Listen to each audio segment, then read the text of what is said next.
Live to tape.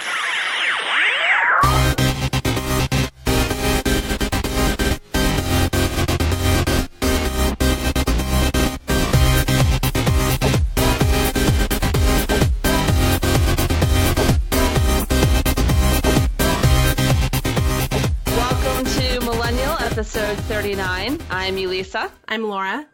And I'm Matt. I'm hosting today because Andrew couldn't be with us, so buckle up. Got it. He had an appointment to get his asshole bleached this morning. It didn't go very well, and now he's in urgent care, but that's a story for another time. We also have a guest with us today, John Thrasher from the podcast Currently. How are you doing, John? Hey, guys. I'm doing well. Thanks for having me on the show as a replacement Andrew. I hope he's doing okay. That's a rookie mistake. He'll learn from it. You'll do great. You'll be a great replacement, I'm sure, Awesome. moving forward. So tell us, I know about Currently because, of course, I know you, but tell us about your show. Tell us about your podcast. Well, yeah. So I have a podcast not terribly different from Millennial after looking over your guys' notes. I mean, I do a podcast with my friend Darren. She's a coworker of mine. She's also happens to be Andy Cohen's assistant. And we both work at Bravo and Oxygen, the cable networks. And we really just clicked together and we thought, let's do a show. And I actually had hosted Glee Chat for 4 years. And for those of you who are listening from Hypable, you probably have heard of it, or maybe you have even listened. And Glee was sort of winding down, and I was still sort of itching to do a show because I love to have a podcast. So we teamed up, and we do an all-topics variety podcast. Not, like I said, very similar to this, but we're a little more sort of, we're less political. Like, I know you guys get into a lot of politics, and we will tonight. Yeah, exactly. Let's be honest, it's Elisa and Laura who really lead on the politics. We have been dabbling into politics a little bit, and the fans seem to like it, but it's very much like, you know, what we're up to in our professional lives, what's going on with our personal lives, ridiculous headlines that we see in the news and on social. So it's really fun, and you guys can check it out at currentlypodcast.com, or you can just search Currently in the iTunes store to check it out. Cool. That's awesome. Yeah. We're so excited to have you here. We've known you for like ever. I know. So I know. I'm closest with Laura, for those who don't know, but I'm obviously still friends with Elisa and Matt as well. And I'm very close with Andrew. We work basically every day together on Hypable. So sorry. I feel a friend. I know. It's really upsetting. Thank you, Matt. It's been a real strain in our friendship. You're another Harry Potter connection. Let's just get that out of the way. I am. Let's be real. I mean, let's be real. You will rarely find anybody on this show that has not had some sort of connection to Harry Potter with each other. It's true. Yeah, that's how, Laura, I was just thinking before we started tonight, like, I can't remember exactly when we met, but it was an instant connection, you and I. yeah, back in the day. so I was definitely still in high school because I was living I was living in Georgia at the time. Yeah. And I know it was Harry Potter, and I know we met online, but I don't remember the context for how we met. But we became BFFs. That's the basic know. premise of us, right? Yes, essentially. And now and for those who don't know, we both live in New York, and we did once live 5 blocks away from each other and never saw each other. So, you know, we have some work to do. That's the New York struggle. Yeah, exactly. Yep. Speaking of New York, what was Halloween like up there? I have my own Halloween story. It got a little funky. I spent it actually with a couple of listeners in the middle of Texas, but we'll get to that. We'll get to that. But what was Halloween like in New York? Because I had a couple of friends up there who were sending me pictures, and it looked like a shit show in the best possible way. Yeah. John, you go first. Okay, well, I had my own little Halloween get-together with a couple of close friends. I mean, New York, and I was, by the way, Professor Trelawney, I was really excited to be her because I've always wanted to be her for Halloween. You can maybe see that on my social media somewhere if you want to see pics of it. But yeah, so I had a fun, like, kind of intimate night in with my closer friends because I'm not one of those people that goes out, but the best way to explain Halloween in New York City is like, it's basically like a huge college town here. Like everyone gets fucking shit-faced every year at Halloween, especially at St. Patrick's Day. They're all dressed up as like a slutty pizza rat, and it's just like a hot fucking mess every single year. That's why I didn't want to go out. I was like, I'm just going to have a cute little party, you know, at home. I guess I'm just getting older, but yeah, it's always a mess here. But Laura, I don't know if you were participating in Slutty Pizza Rat, but I was not. I was a dead technical support employee. That's right. The least sexy outfit. Oh yeah, no. Let me just put this out there. I think sexy costumes are stupid and unoriginal, and I think they're really representative of a lack of creativity. Absolutely. So I mean, agree to disagree on that. Shots fired. Okay, well, I'm like, bitch, I need to talk to. Well, Matt, you're hot, so it's different for you. No. But like, it's like pulling teeth just to get a compliment out of you. So at any rate, I always try to go for the more creative spectrum of the costumes. I did see a guy this year with a giant inflatable penis that was literally so long that it touched the ground and it kind of bounced as he walked. So that was really cute. Now, was he in your apartment or? No. Surprisingly, he was not. Unfortunately. Unfortunately.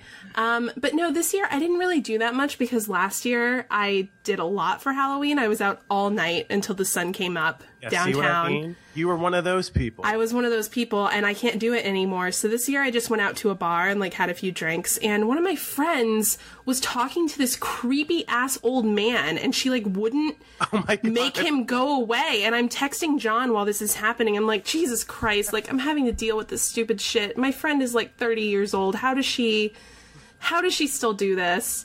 I just assumed that you were drunk and like a part of the whole scenario, so I was like, go get him. Like I didn't really know what else. I mean I was drunk. I was not happy to be part of that scenario. So that was how I spent my Halloween. Yeah. Matt, what about you? Well, I actually every year since I've lived in West Hollywood in Los Angeles, I always go to the parade, the West Hollywood parade, and it is bar none the largest street party in the world for Halloween. They have at least 500,000 people that come in every year to walk on the Santa Monica Strip.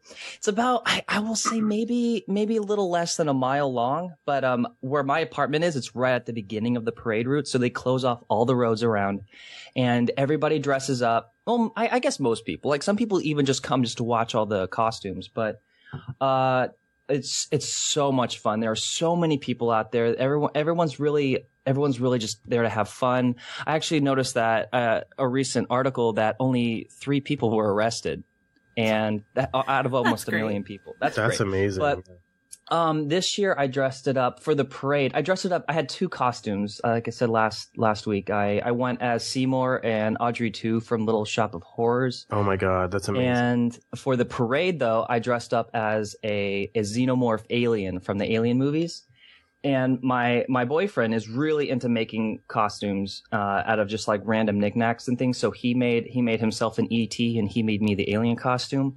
Aww, and that's awesome. What my costume basically was just plastic pumpkins that were bought at Target that we glued together to make a head, and a plastic skeleton that we used for the tail and the teeth, and it looked really good.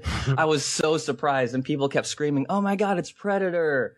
Can you do us a favor, Matt? Can you post a picture of that in the Millennial Facebook group, because I think everyone needs to see it.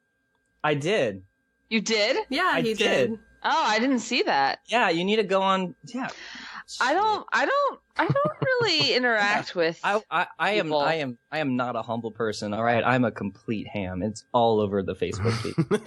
Well, Elisa, I think you do interact with people based on your Halloween. Yeah, I was just gonna say that too. This year for Halloween, I dressed up in the end as disgruntled airline customer. Because I was in Austin, Texas on Thursday and Friday for work, and I don't know if anyone heard, but there are a few fucking tornadoes and biblical flooding in Austin over the weekend. So I got stuck there. I was stuck there until Sunday morning. Actual Halloween, the night of Halloween, I was in the airport for like 8 hours. Oh my God. So I missed the festivities. I didn't get to dress up like a banana or any of that. It was really disappointing. But wait, were you going to dress up like a banana? Yeah. I talked about it in the last show. I think it was the last show. I was no. I had a fruit suit. It was legit. But in any case, the night before Halloween, though, it ended up being okay. It was worth it because I was randomly found myself stuck in Austin for an extra night, and I hit up the Facebook group and said that I wanted to hang out, and a couple of people replied. So Terrence, shout out to Terrence and Tiffany, who dealt with my drunk ass for like 4 hours that night. Way to be committed to this show, by the way, to just show up and hang out with a stranger who's drunk and rambling incoherently. That was their night. What exactly did you guys do, though? So we went out to 6th Street, which is like the famous like bar scene in Austin, and we just drank and got dinner and walked around, and people were dressed up and like. So here's what I've learned about Austin: it doesn't need to be Halloween for people to be weird, and people were dressed up not just as one thing, but as multiple things. So, I saw a guy who was walking around, like an alien, which would have been fine in and of itself, except the alien had a princess dress on, and I'm like, you want to just pick one? Just pick one. It has to be more than one thing, or it's not original. Apparently. Anyway, it was a great time, and Terrence and Tiffany were just fucking phenomenal. Like, I had an incredible amount of fun with them. It made me start to want to do meetups like that more often, honestly, because they were so cool, and they had so much like awesome feedback about the show, and I don't know. That's really cool. It was a really great experience for me. Wasn't it a little surreal, less so though? For them. Isn't it a little surreal? Because you were telling us that they were doing quotes of previous shows, and there were a couple of times where they like referenced something that I didn't remember, and I'm like, shit. It hit me that I'm actually talking to people, which was weird. Anyway, so we have a pretty full show today. I'm actually excited about this. We have a really awesome discussion planned on all the shit going down with the KKK right now. So I'm sure you guys have heard about the hacker group Anonymous is getting ready to do a massive data dump and release a bunch of names and information about KKK members. So we have a discussion about that. We have a Devil's Advocate game planned. We're going to introduce John to that. I'm excited. I'm nervous, but let's do it. And a couple of other stories. But first, Laura has a quick announcement about the Patreon. Yeah, so we wanted to give our $10 patrons a shirt update. If you sign up at the $10 level between September 1st and November 1st, you will be receiving your t-shirt in December. We still have about 25 shirts left, so if you sign up after the November 1st cutoff, you'll receive your shirt in March.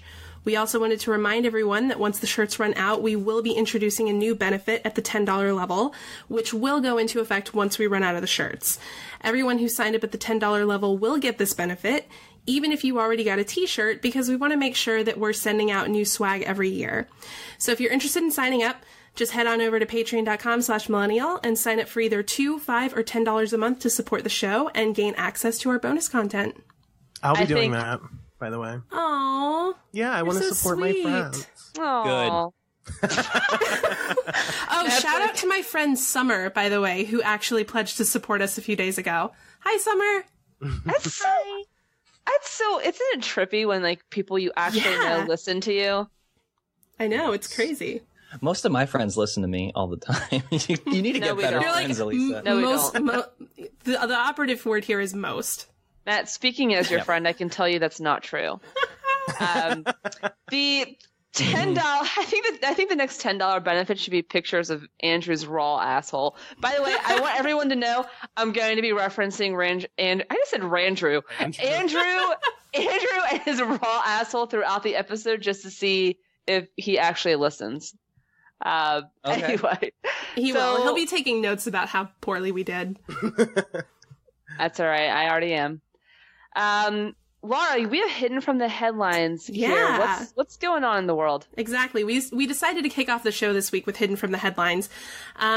So, the UN has released a report covering the period between July 2014 and June of 2015, in which UN staff reportedly downloaded and shared child porn, transported roughly 380 pounds of marijuana in an official UN vehicle, and repeatedly threatened each other with murder. This is the United Nations? Yeah. Okay. It gets even better. 4 UN employees were dismissed for receiving, storing, and disseminating pornographic images of minors on their official computers and over UN networks. The report also details that one employee was caught trying to steal $2,200 from a passenger while screening their luggage, and yet another UN employee tried to bring a chainsaw onto a UN passenger flight. The fuck? Did I miss the part where the UN is like a worldwide rave? What the fuck? I have a question about this. Yeah. If I can jump in. Yeah. I'm obviously not defending child pornography here, but I mean, this seems like such a stupid thing. Like, how stupid can you possibly be to do this on your work computer when you work at the UN? Is this something where like they stumbled across someone's like Facebook page and there was like a new baby with like placenta on it, so it's child pornography? Like, what exactly was it? Because it seems like such a dumb thing to do if you're a professional at the UN. Yeah, so the report doesn't actually name Yeah. the employees, and it doesn't go into gory details, but it does specifically refer to them as being like child pornography. Yeah, it's not, there's not really much gray area there. Well, if it's not, I guess it doesn't say nudity, which I guess would be different than like pornography. That's so disturbing. Yeah, what's also really disturbing is not only there are staff at the UN who are downloading child porn, but they're also sharing it amongst each other. Ugh. Yeah, like, I'm sorry, you work for the UN. Don't you have other shit to do?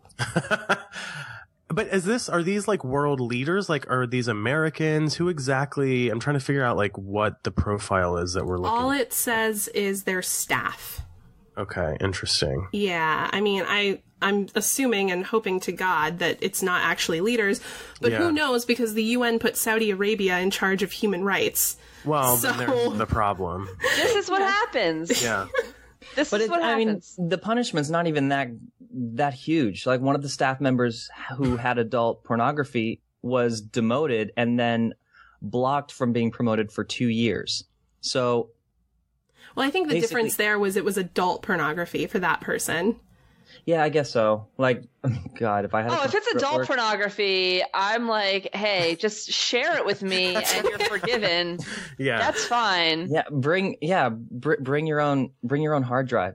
I'm concerned when you don't look at adult pornography. So... I'm just still trying to figure out the chainsaw.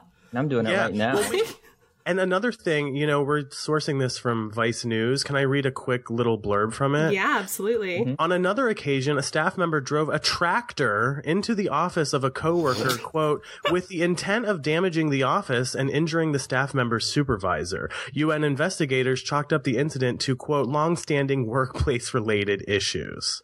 Yeah. Okay, that sounds fair. That's fair. A tractor? I know what I'm going to do next time somebody on this show pisses me off. Yeah. Long-standing workplace issues. When I have an issue with a coworker, I file an HR report. I don't go out and hire John Deere and Texas Chainsaw and bring him into the office. This is intense.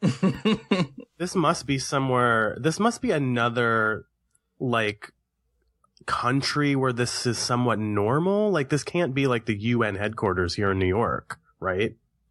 I mean, again, they're so vague with the details in this report that I think it sounds widespread to me. Like, it's just sort of happening everywhere. Like, it wasn't just centralized in one place. It's just the staff. If you think about it, though, in some weird, fucked up way, it kind of makes sense, because the United Nations is an aggregate of like world culture. So like, if you get, you're going to get some weird people from a lot of different walks of life. And I can only imagine that some people sought the job out specifically because it gave them access to, unfortunately, things like child pornography. Do you know what I mean? Like people will put themselves in a position where they can have access to that stuff. So I don't know, whatever. Like it's so disheartening because I'm a big proponent of the United Nations. A lot of people think it's a useless organization. I like it. And then when shit like this comes out, it's like, well done. Well done, Draco. Yeah. Well done. I still just don't get the chainsaw. I'm telling you, the one with the tractor, that totally happened in Georgia. Like I was gonna say, my state, not the country. A lot of this stuff just sounds like a normal day in Texas, to be completely honest with you. But whatever. Texas listeners, write in and let us know. Yeah, sorry if you're from Texas. So we're going to move into news here. We have a couple of stories that are probably not going to make us feel much better about the state of the world. Yay! Matt, kick us off. What the hell is happening in Congress? Get the fuck out of this. All right. So a couple weeks ago, we discussed how John Boehner was just upped and quit as the head of speaker for the Republicans. And now officially Representative Paul Ryan has been elected to serve as the 54th House Speaker. He got 236 votes, which is hell and back well above the 218 threshold to become the speaker.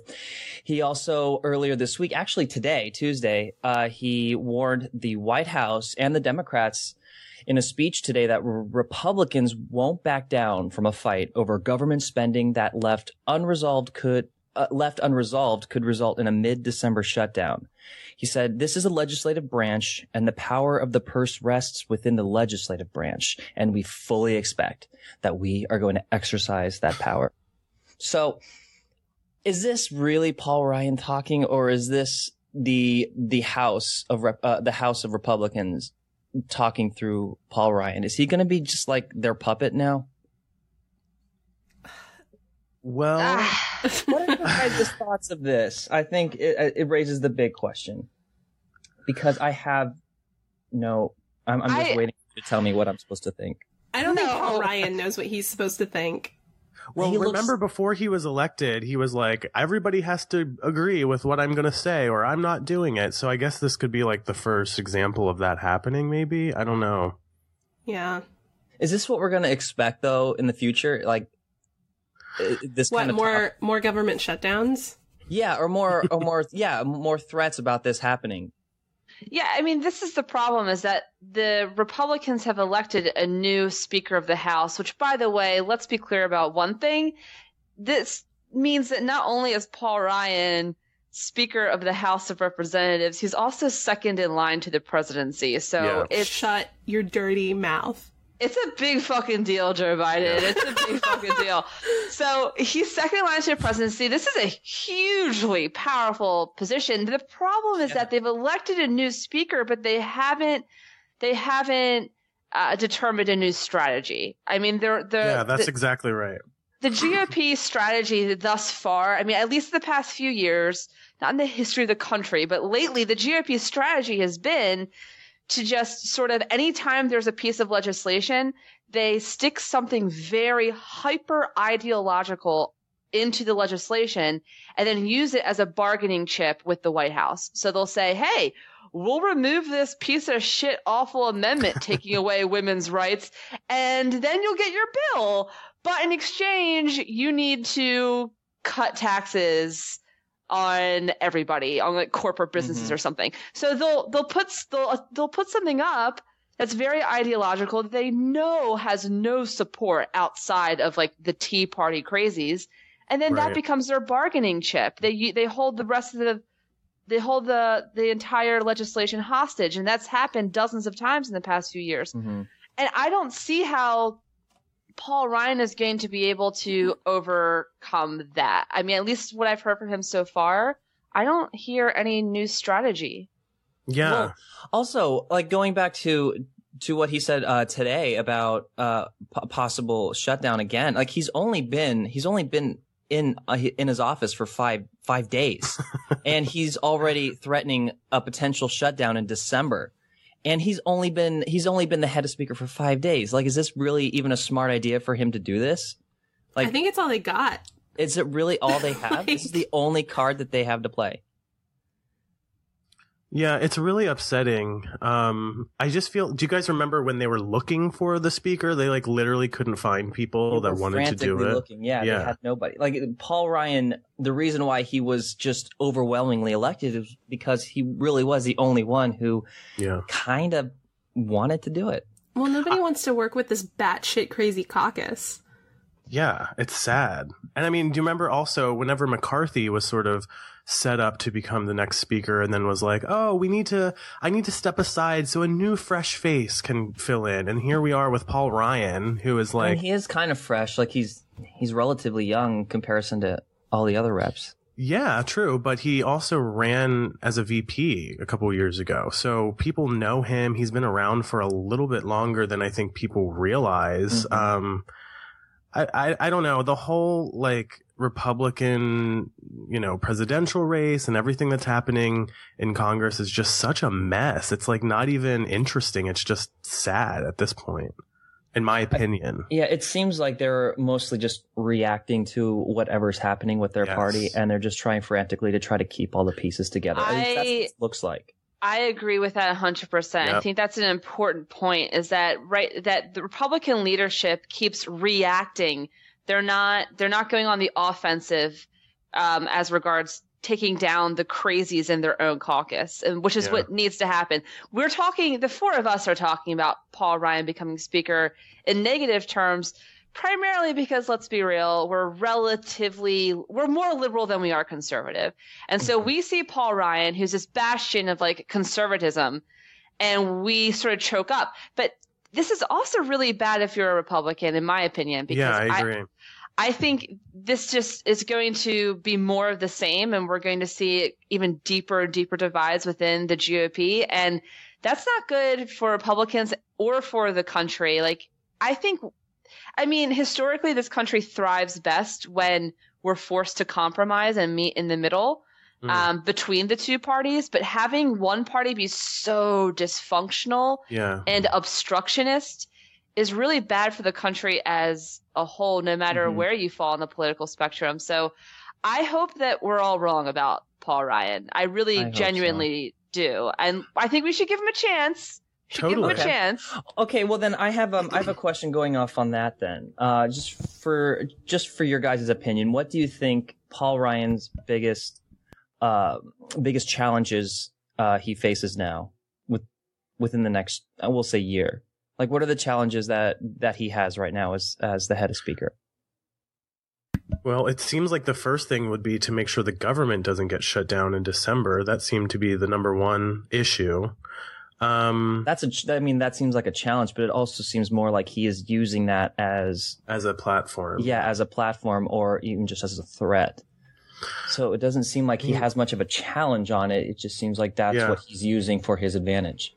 Well, I know he's been talking a little bit about Planned Parenthood as well, and he's come out and said that he doesn't think that Planned Parenthood should receive any federal money, but he has also tried to caution his party that he's not 100% sure that they're going to be able to make that happen.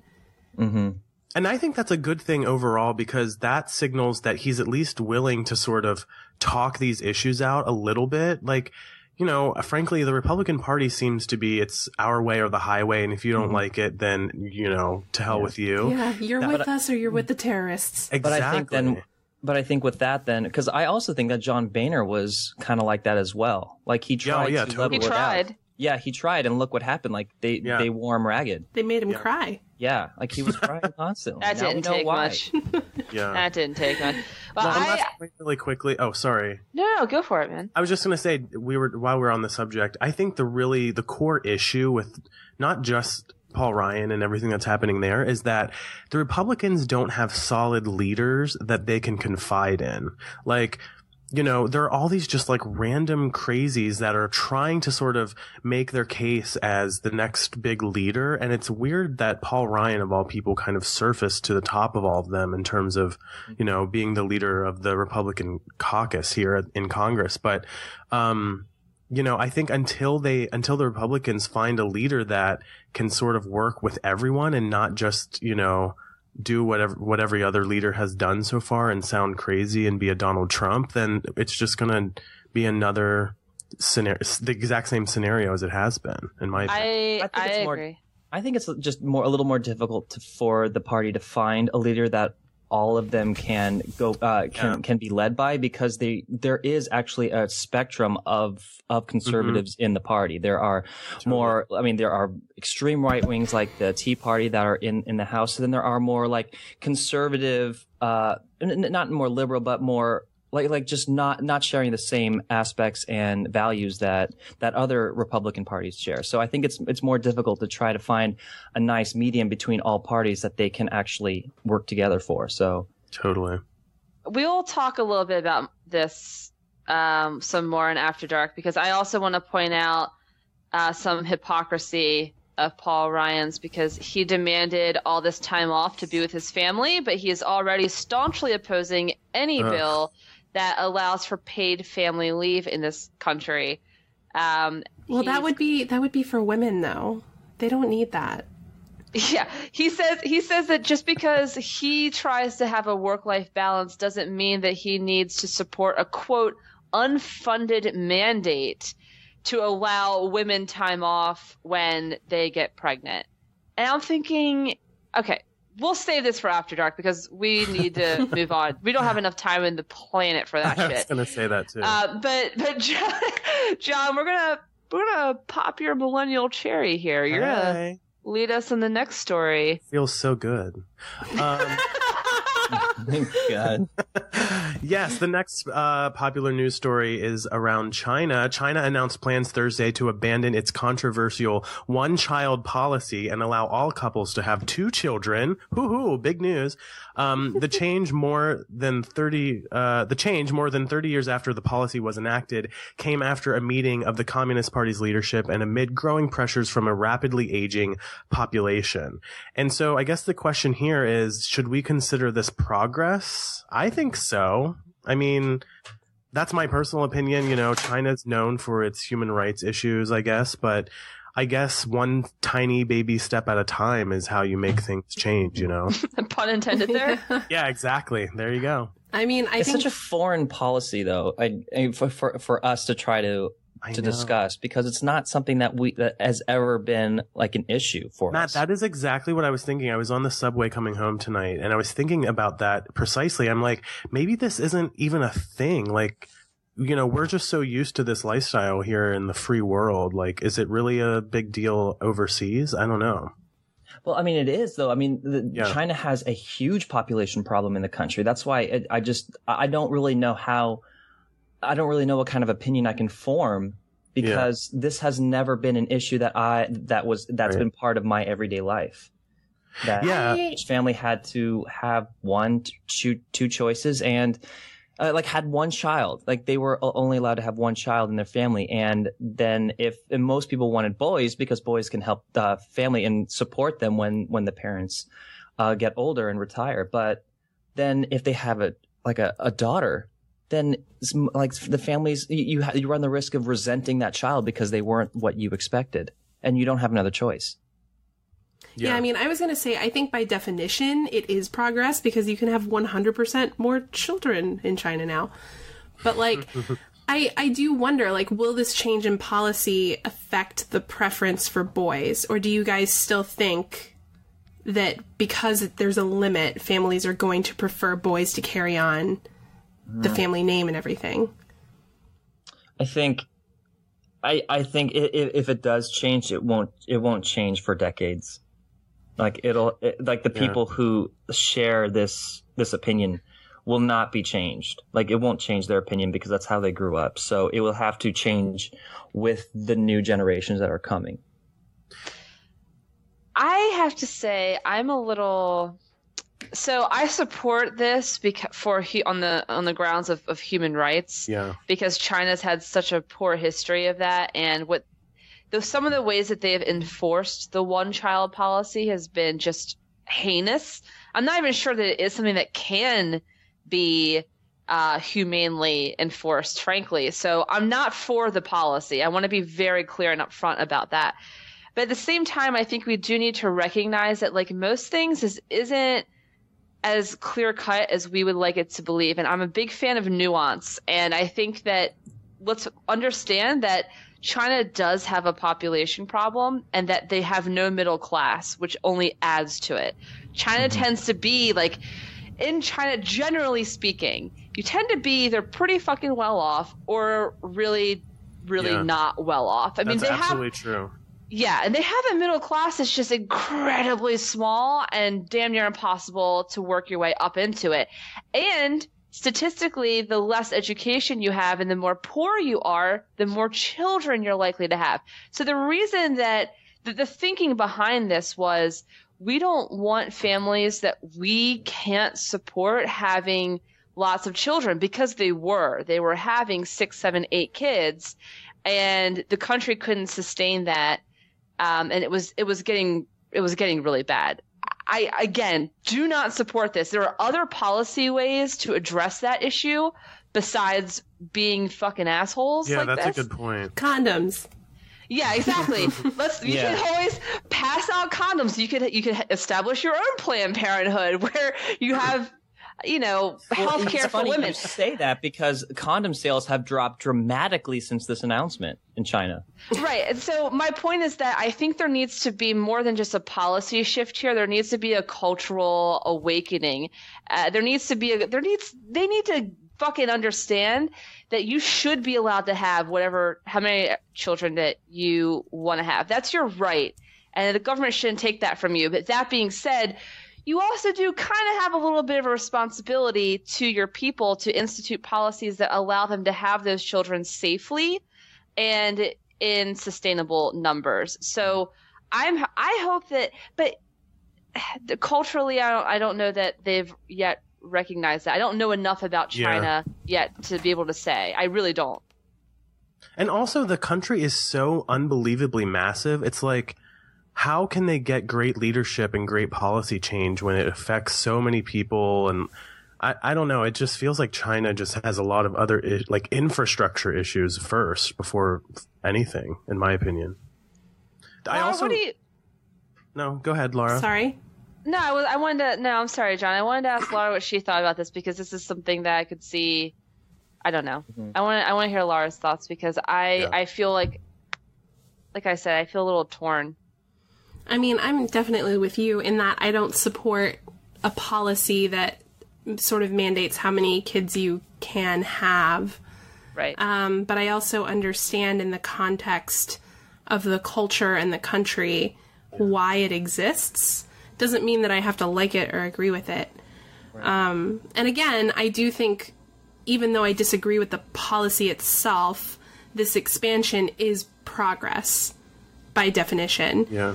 I mean, I don't know how many cultural shifts this is going to cause, because I think having this one-child policy has sort of become ingrained in the culture as well. Right. So That's a good point. I don't know if people are all of a sudden going to start popping out 2 babies just because they can. I don't know. I mean, that's all I got.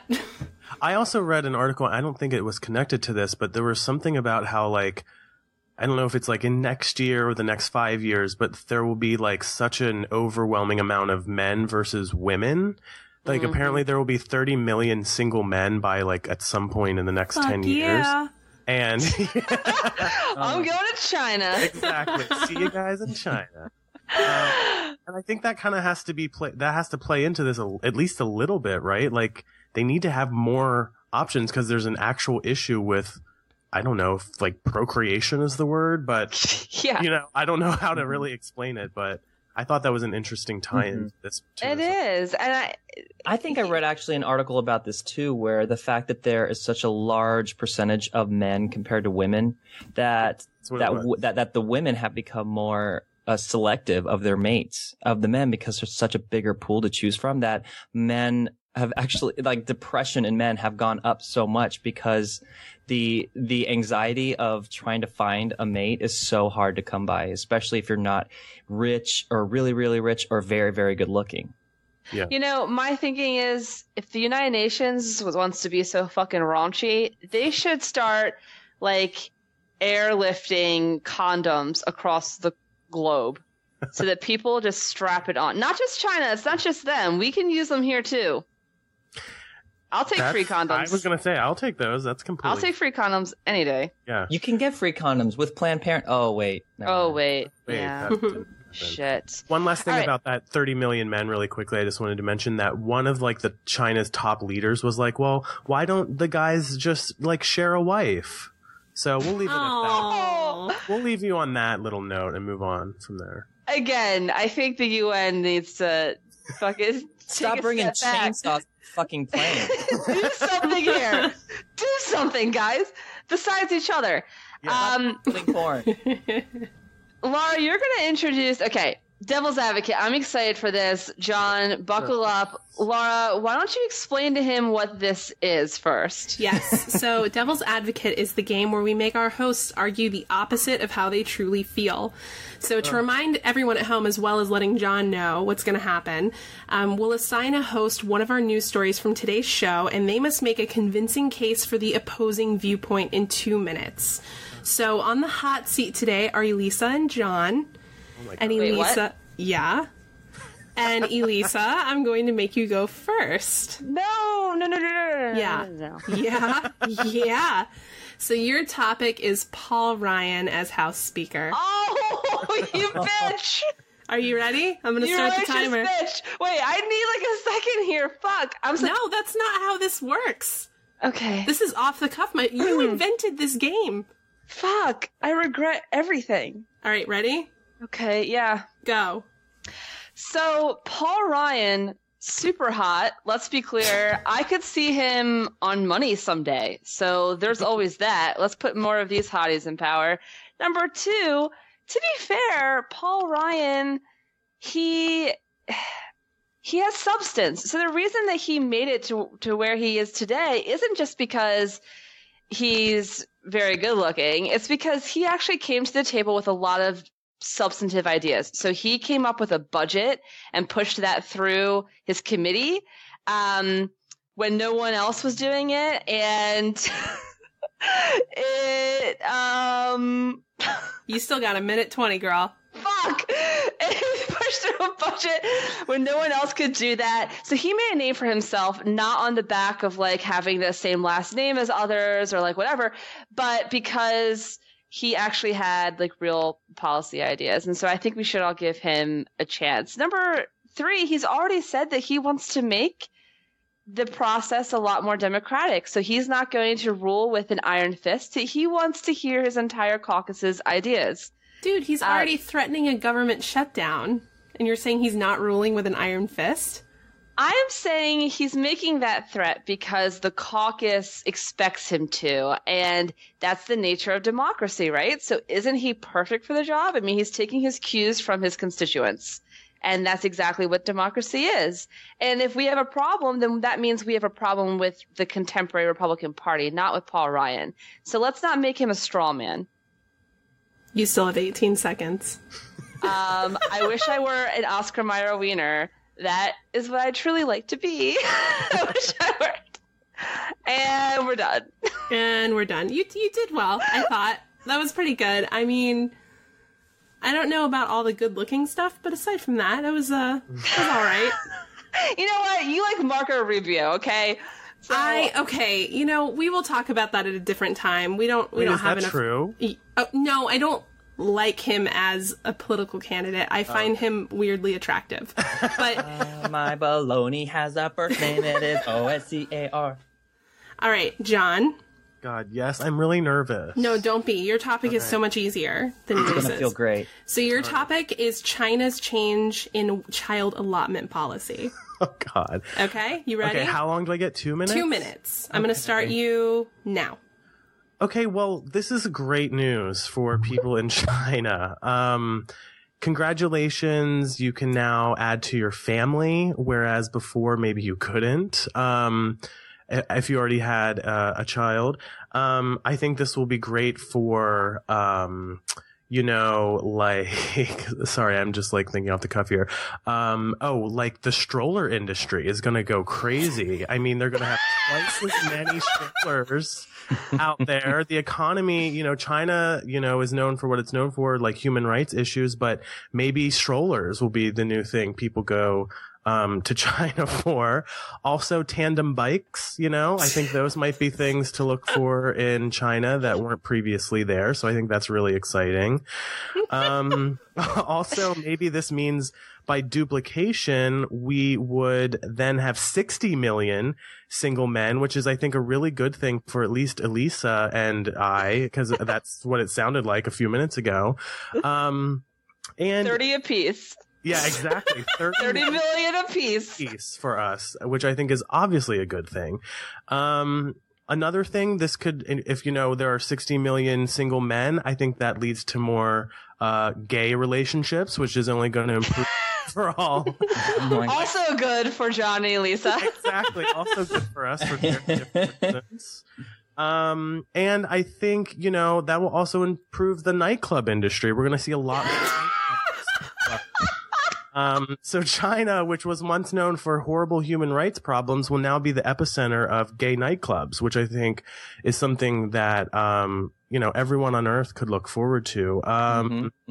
How much time is left, Laura? You have 8 seconds left. Oh my God. And, yeah, so that's really it. And I thank you guys for your time. And it's been really fun here on Millennial.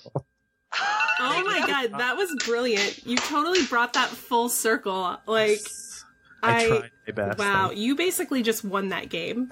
So, are you saying that this is great news because of strollers, tandem bikes, and nightclubs? Yep, exactly.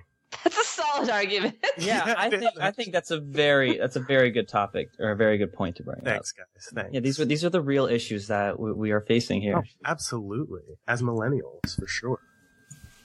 Oh my God. I don't know how we can top that. But well, there are no tops here, so I think we should have a main discussion on on tandem bikes, because I never knew that was a thing. All right, to come back on and talk about tandem bikes down the line if you want to. It's a big thing. So we want to talk now. Like I said at the top of the show, there's been a lot happening in the news lately with the hacker group Anonymous. They announced a couple weeks back that on November 5th, so tomorrow, they're going to be doing a massive data dump with a bunch of information about who is in the KKK. They're releasing more than 1,000 names.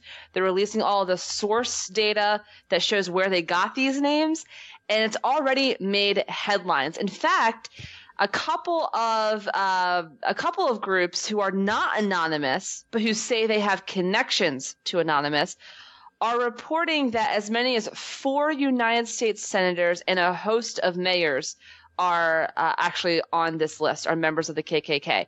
Again, we don't know that for sure. The people who are reporting this are not part of Anonymous. So we really need to take that with a grain of salt. I'd actually rather not even name anybody yet, because I don't want to smear people without evidence. But suffice to say, it's a big fucking deal. So, Laura, why don't explain to us first a little bit for international listeners, who is the KKK and what are your thoughts on this initially? Okay. So the KKK was originally formed in Tennessee following the Civil War by 6 former Confederate soldiers. The Klan's mission was to promote white supremacy through threats, violence, and murder.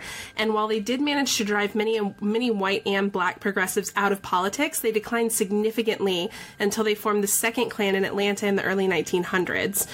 The Klan saw further resurgence during the Civil Rights Movement and desegregation of the 1950s and 60s, when they forged powerful alliances with police departments and with governors such as George Wallace in Alabama. They published and distributed propaganda depicting lynchings of black people and have made suppressing black voters through fear, intimidation, and murder their mission. They are known today as an American racist terrorist organization, and although there are an estimated 5,000 members, no one wants to be openly affiliated with the Klan, hence why Anonymous is planning to openly expose them. So, as somebody who was raised in the Deep South, Yeah. I do not feel sorry for these fuckers at all. I have no sympathy. I'm sorry. You want to be a little, like, white-hooded terrorist motherfucker? Well, guess what? The hood's coming off, bitch. Laura, that's really insensitive of you. Can I chime in here, actually? Yeah. Well, I wanted to first point out that, do you guys remember when I was on an episode of Smart Mouths back in the day? Mm-hmm. Well, I don't know, Elisa, if you remember, but you and I had a discussion about Robert Byrd and how he was a racist and in the KKK. Do you remember that? Yes. Isn't I that do. crazy that the next time we talked on a podcast would be about the exact same issue revolving around the KKK? I don't know how that bodes very well. It's like every time we get together, it's like white supremacy is on the menu. Yeah, exactly. That's funny, though. Well, so that's the KKK, but who is Anonymous? Now, we've heard about them. We've heard about them before, but Matt, what are a couple of things that they've done in the past? All right. Well, I found just a few that I'm just going to read off. They have done a lot of things in the past, but these are the ones that I remember. This is just me. Okay, so the first one we're going to talk about is Anonymous versus the Westboro Baptist Church, and it was back in 2008. And what happened was Anonymous sent a letter threatening to hack the church's website. Westboro played the role of the victim, inviting Anonymous to, quote, bring it. And days later, Anonymous hacked into the Westboro website, writing, "Take this defacement as a simple warning, go away. The world, including Anonymous, disagrees with your hateful messages, and there's a, quote, lesson to be learned here." And then last thing they wrote was, "When your supporters can be counted on your fingers and your enemies outnumber the population of China, it is unwise to brazenly invite attack." Also in 2008, Anonymous declared war on Scientology. This is basically the one that got them on the map. This is when they actually got like widespread attention. They declared war on Scientology after Gawker posted a notorious video of celebrity Scientologist Tom Cruise. Anonymous posted then a video of their own declaring that, quote, "The extent of your malign influence over those who trust you as leaders has been made clear to us. Anonymous has therefore decided that your organization should be destroyed." It launched an elaborate disruption program called Project Chanology, which encouraged people to spam the church with emails, phone calls, and bringing down the website with denial of service attacks, aka DDoSs. They also did a black faxing, which, if you don't know what this was, because I didn't, black faxing is when you send a fax, which is just a black piece of paper that basically drains all the fax and printers' ink, which is, I think, pretty That's kind of hilariously funny. That's kind of funny, yeah. And then lately in February, I think of last year, the Anonymous launched Operation ISIS.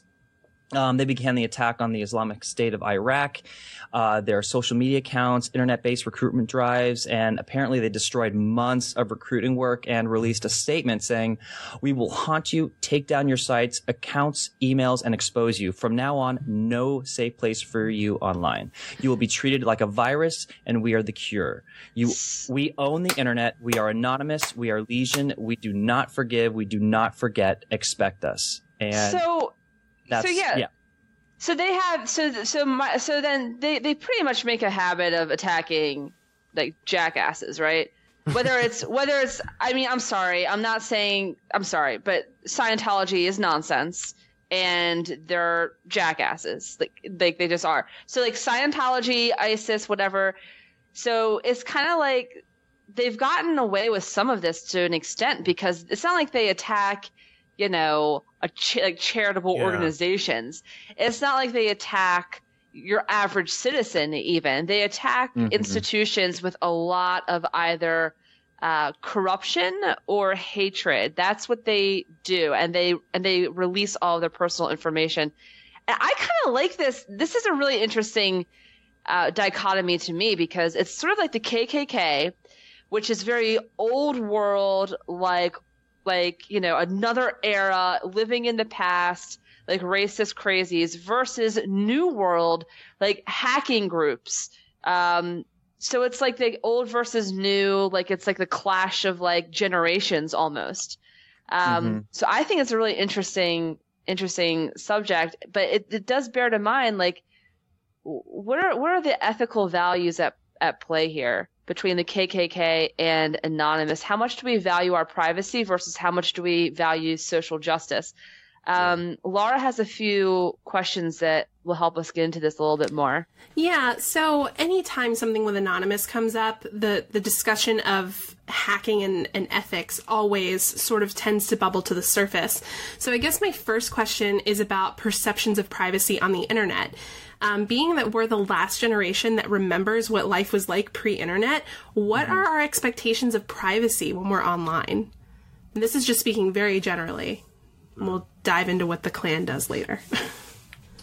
I mean, for me personally, I'm just kind of like, I don't know. I get that there's a right to privacy and, like, you know, people who really believe in that should stand up for it and, you know, never give in. But, you know, for me, I'm like, I personally have nothing to hide. And I know that's like always like, an example that people use about how you shouldn't be talking about this subject, but I don't have an issue with it. And I think, you know, in some ways there has to be some breaches of privacy to protect people. And I think in one way or another, this social justice hacking is one way of sort of doing that.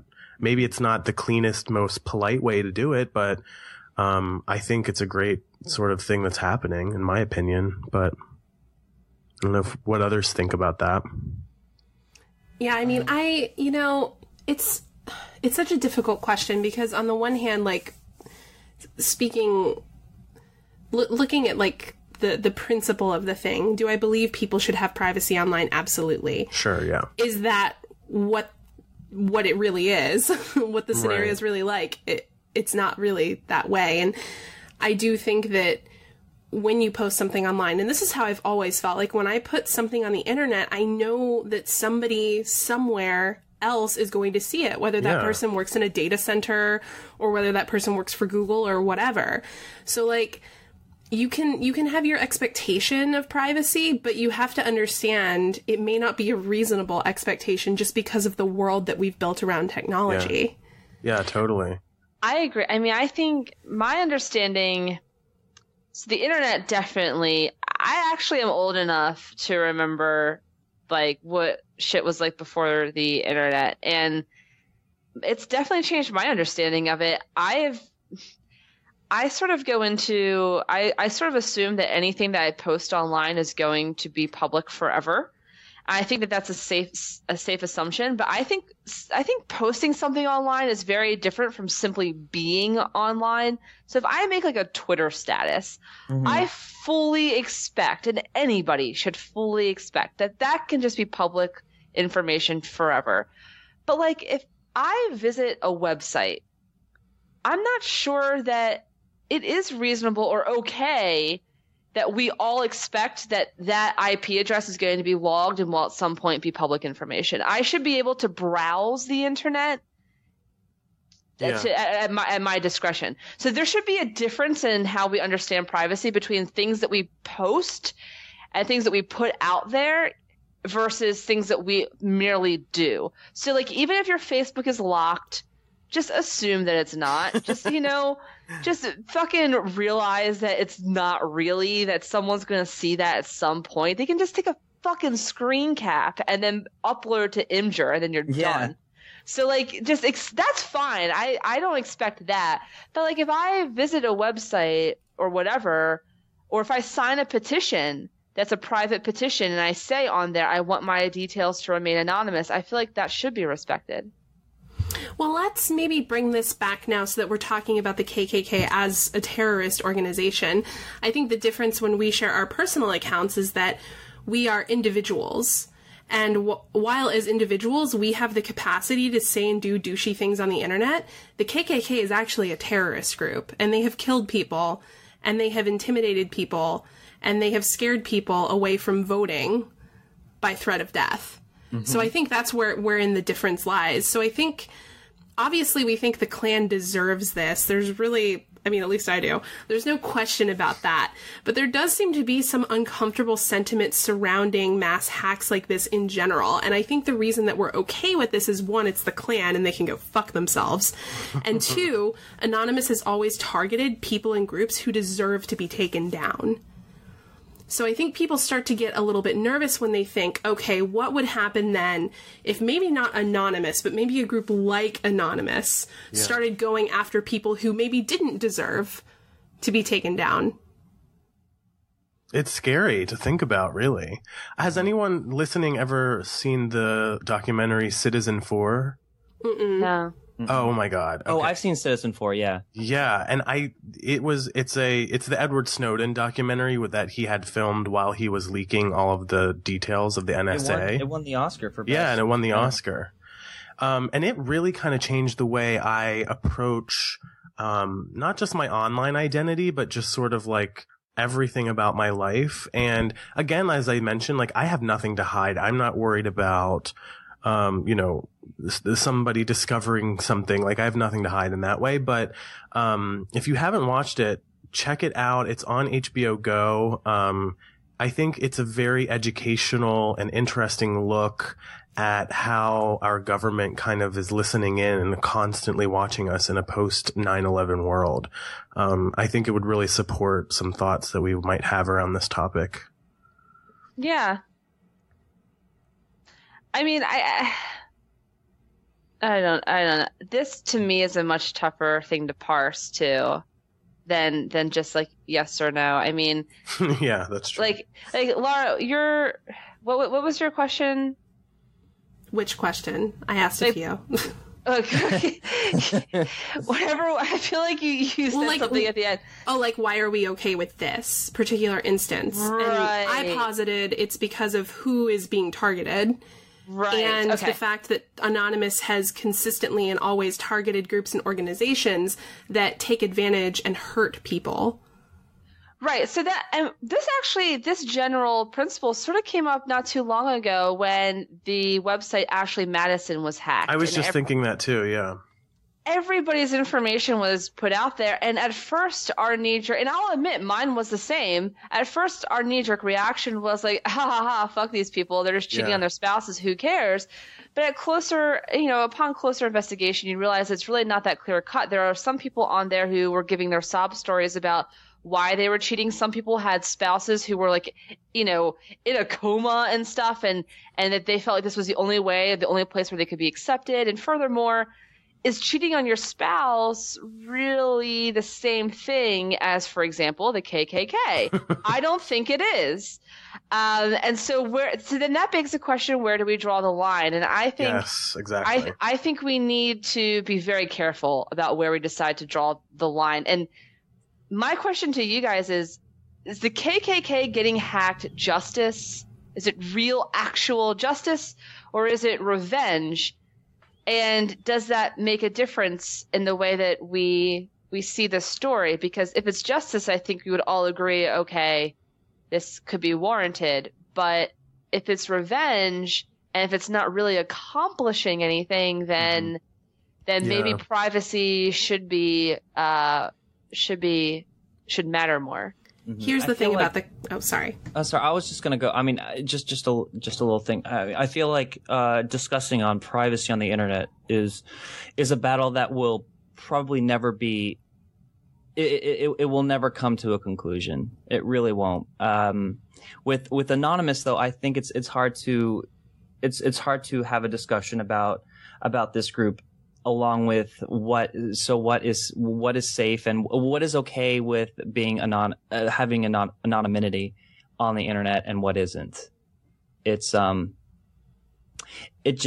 seems like it's still kind of new, the internet, where we don't really have an idea, we don't really have a set of rules.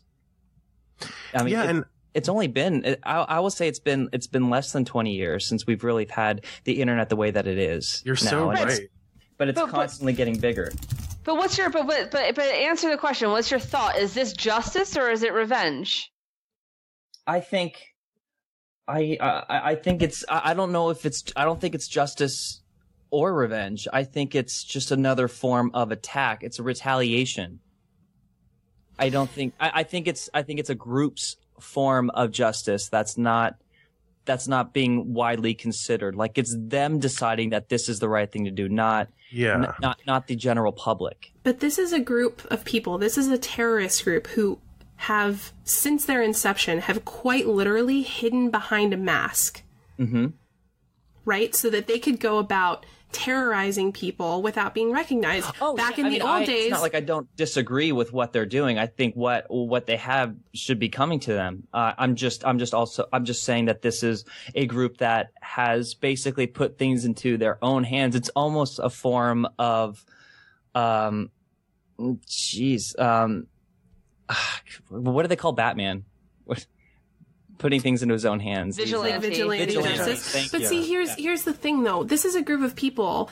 They did this back then, and they're apparently doing it now, where they would be out on a weekend with their mask covering their fucking face, burning crosses, and lynching people. And then on Sunday, they'd be sitting in the pulpit praying to God, and some of them would go into their government offices. Well, that's why... I'm sorry. I think if you are a member of a terrorist group, you need to be unmasked, and I do not feel sorry for them at all.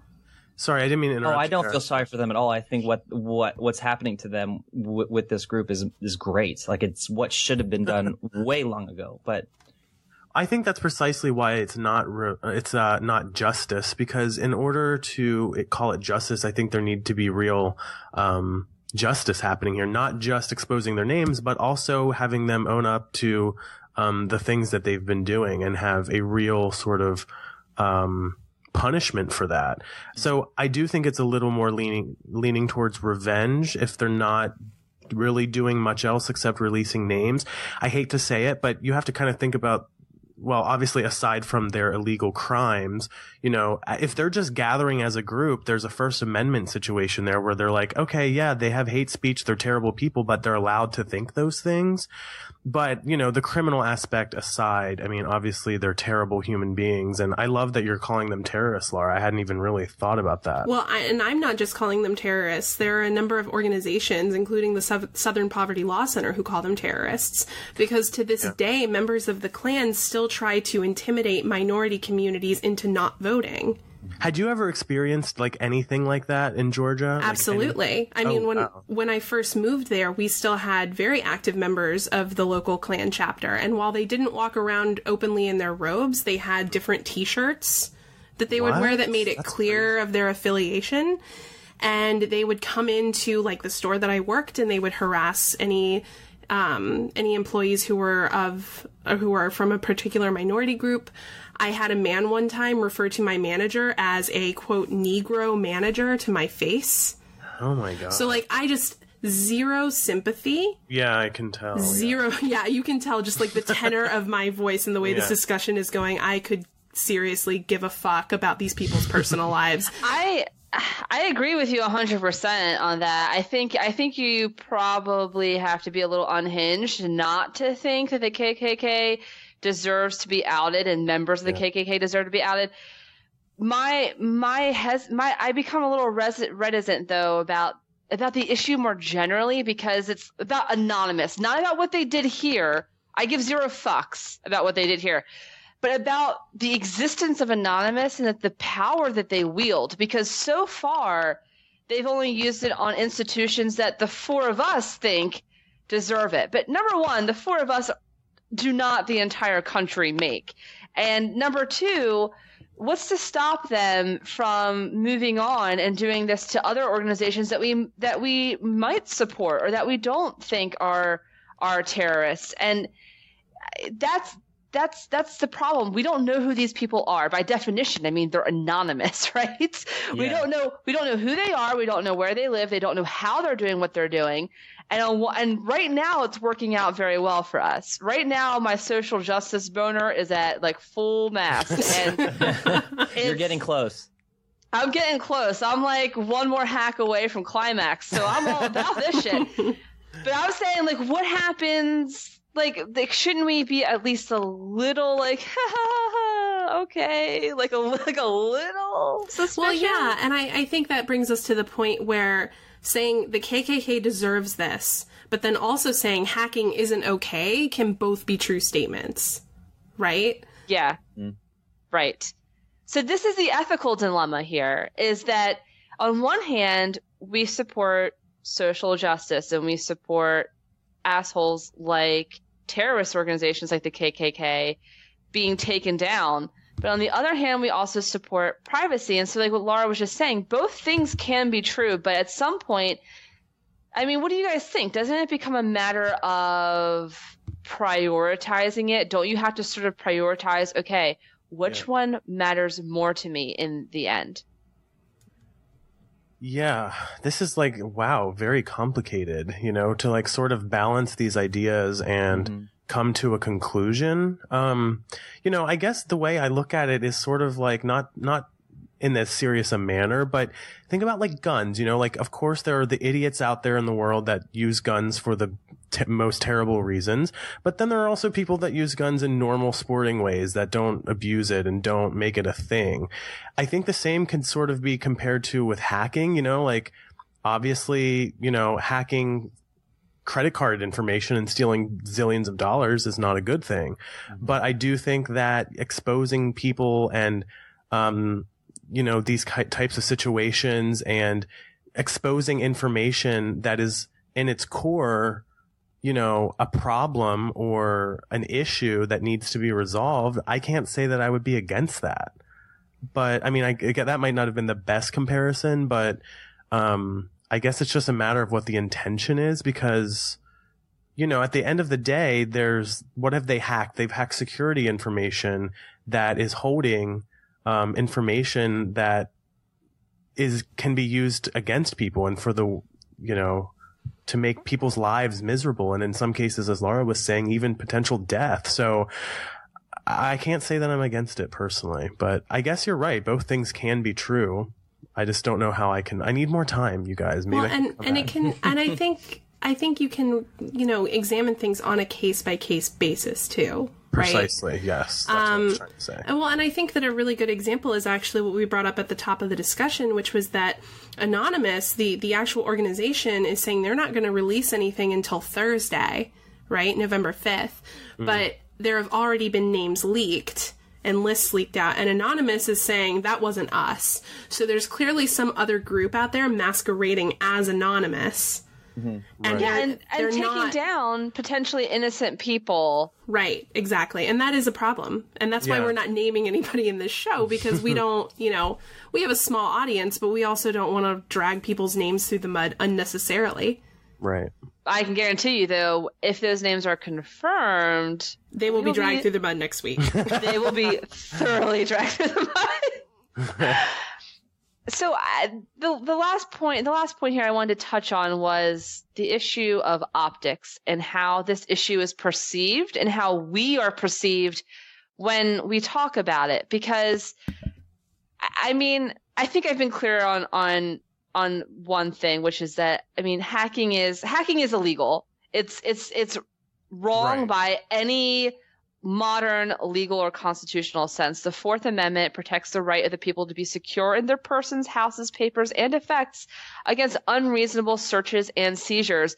This is the Fourth Amendment, and that's what they're violating. And there are a million other statutes that protect our privacy, but they all stem from the Fourth Amendment. This is clearly a breach of that, and I think we should take that seriously. But if I'm being honest with you guys, I'm kind of afraid to say that, because I worry that if I express discontent with groups like Anonymous, that I seem like I'm afraid of being judged sometimes. I'm afraid of people misinterpreting that as meaning that I'm not sensitive to racial injustice, that I prioritize the Fourth Amendment over the lives and happiness of minority groups, which I don't think is true, but that's the perception. So, I mean, do you guys ever feel that way? I mean, let's talk about in the context of this issue. Do you feel like there are people out there who are more worried about anonymous than they're saying purely because they're afraid to seem like they support the KKK. I'm sure there are. I would like to bring up a really good example of what you're talking about, and it's that I believe it was in the 90s, the ACLU actually defended the KKK's right to assemble and march peacefully. That's kind of what I was saying. Through a neighborhood, right? So, like, you can disagree with an idea, right? And you can have a completely heinous, awful idea that I think makes you a repugnant human being, but you're still allowed to express those thoughts. I think, yes, can members of the KKK be openly racist? Sure. I think they're awful human beings, but the difference is that's not the extent of their activities. Mm-hmm. Right, exactly. That's what I was saying too. Like, their crimes aside, say whatever you want, but be prepared to deal with the consequences of, you know, people not liking you and hating your whole life. Yeah, you can't really change the opinion of individuals. We mostly are just trying to keep justice and keep order in the actions that they do. And in the case of the KKK, their actions are very similar to terrorism. In fact, it's what they are terrorists. Yeah, we are labeling them as terrorists when they are. So I think that's mainly the issue here, is that we are retaliating, or our actions and opinions on them is more on what they've done as opposed to how they think and feel. Well, and it's also a question too of like, how much do you regard, I guess, the civil liberties of a group of people who are taking it upon themselves to try and strip other groups of their civil liberties? Yeah, I think the thing though is that I agree with what Laura's saying here, which is that if all they did were assemble and march around and spread their hate through words and petitions and, you know, op-eds in the newspaper or shit like that, then this would be very different. But that's not what they do historically. They have fucking murdered people. So I accept that distinction. It's an important one to be had. I just want to point out that if you see somebody who is expressing a nuanced opinion about an issue like this anonymous hack, try hard not to make assumptions about their values.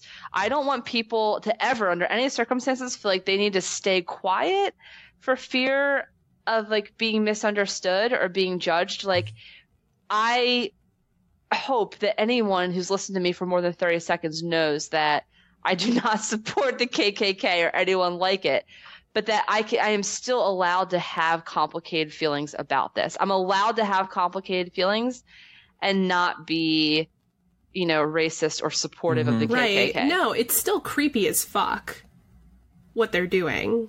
I mean, anonymous. Like, it's still really creepy, and it is kind of unsettling, even if you're able to, like, snicker at the people who are the targets. Right. And I would encourage everyone to, like, anonymous, the one thing that I will say about them that I do like is that if you're gonna hack something, release all of your data. Be super transparent about it. They don't just release like the top line information. They show you exactly how they got it, where they got it from. So they're more transparent about it than other hacking groups have been. So when these headlines start coming out, guys, and you read like such and such is a KKK member, go look at the data, verify that for yourself, because every person in this country is going to try and use this to further their agenda. They're going to start putting out they're going to start putting out headlines, such and such is part of the KKK. Such and such was found to be part of the KKK. Don't trust media headlines for something this egregious. You know, like, make sure if you're going to judge somebody, if you're going to say someone's part of the KKK, you better know that that's fucking true. Yeah, always find the facts for yourself. Like, and that kind of brings us back to something Elisa and I have talked about privately, is that don't even take our word for it. Please, for the love of God, do your own research. Andrew Sims is part of the KKK. Oh my god! Oh my god! He got his asshole bleached, so it's a little bit more whiter. No, it's what they do. That's why. Yeah.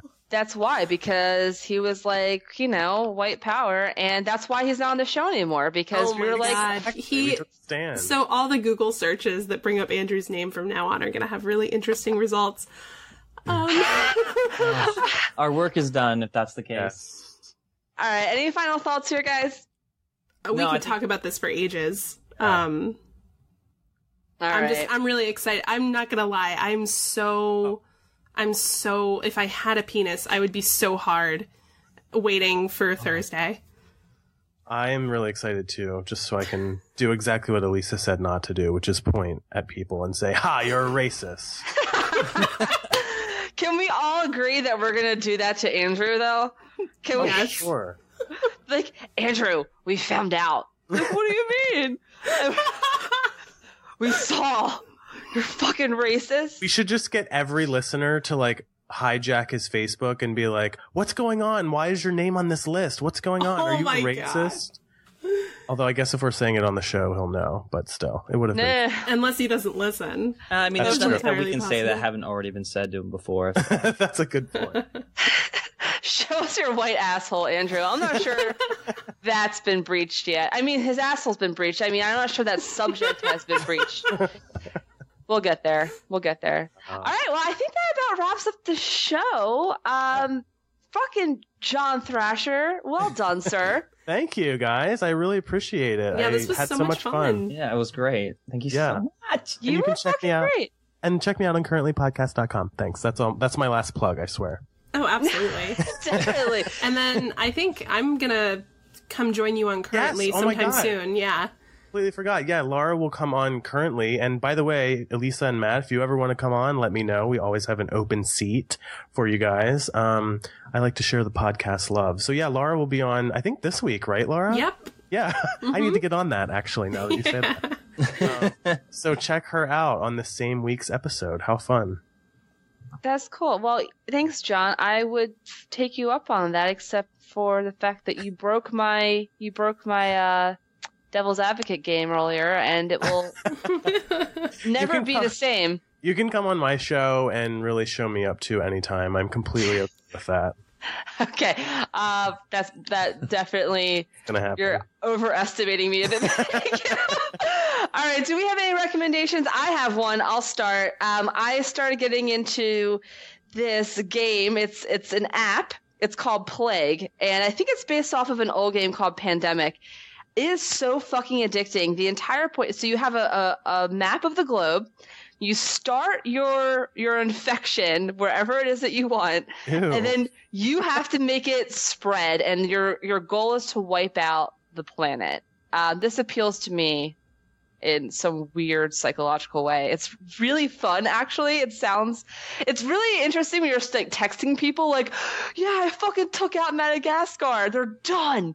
They're over." And it's like you sound like a megalomaniac, but it's really great. So, I'm offended by that because you didn't live through the Ebola outbreak last year that Laura and I had to live through. So I'm personally offended, and I will not be checking that app out. I'm just excited because Anonymous is going to target you next now, Elisa. Yeah. oh, You're Lord. next. I'm just saying, it's a fun game, guys. All right. All right. Whatever. I would like to recommend the movie Oh Brother, Where Art Thou? Because one, it's a great movie, and two, there's a fantastic scene where you can see a bunch of Klansmen getting owned as you wait to jerk off to the justice porn we're going to get later this week. Oh my So God. yeah, there you go. That's aggressive. That was I'm that really escalated. excited. You're being all nuanced and shit. I'm stoked.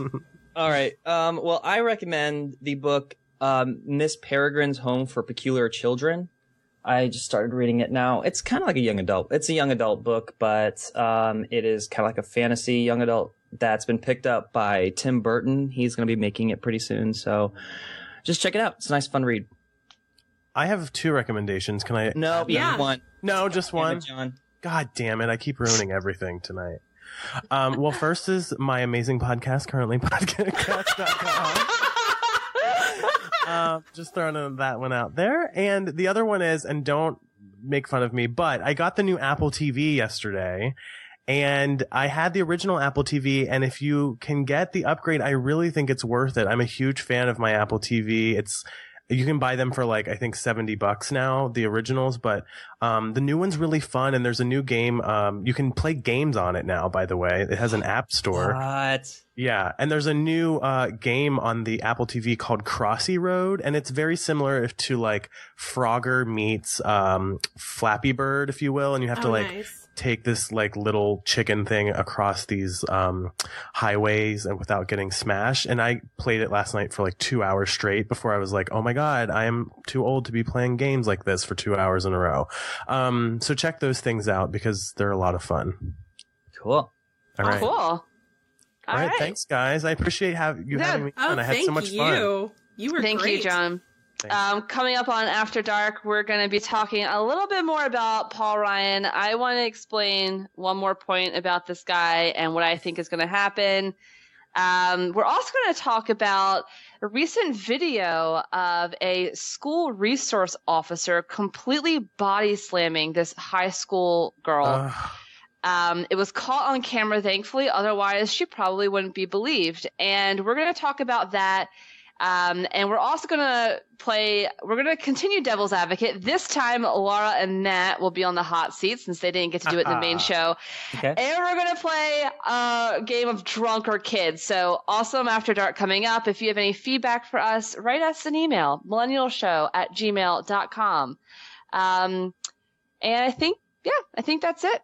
Thanks, guys. Great. See you next week. See you guys. Bye. Bye.